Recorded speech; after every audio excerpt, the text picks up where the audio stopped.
বর্তমানে জাতিসংঘের শান্তি মিশনে দ্বিতীয় সর্বোচ্চ শান্তিরক্ষী আছে বাংলাদেশের।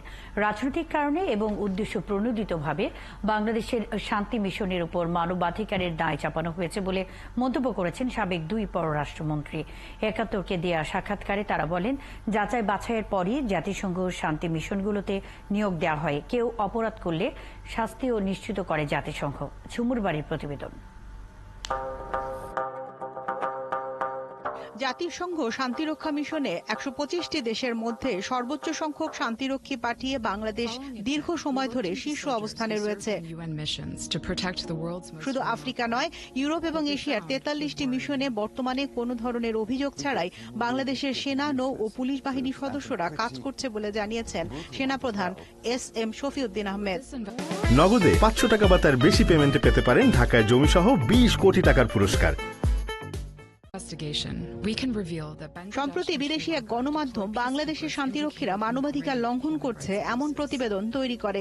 বাংলাদেশিদের সম্বন্ধে I don't think so far they have any problems এবং যদি কিছু ঘটনা ঘটে তাহলে সেটা ইনভেস্টিগেশন হবে।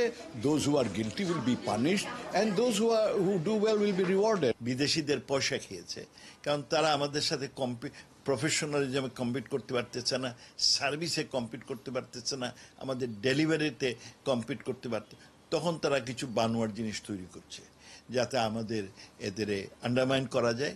আর আন্ডারমাইন করে যখন আমাদের পিসকিপাররা যাবে না, তখন হয়তো ওদের ফায়দা। ১৯৮৮ সালে ইরাক-ইরান সামরিক পর্যবেক্ষক হিসেবে দায়িত্ব পালনের মধ্য দিয়ে বাংলাদেশ জাতিসংঘ শান্তিরক্ষা মিশনে অংশ নেওয়া শুরু করে। অপকর্ম করে না কিংবা অতিরঞ্জিত কিছু করে না।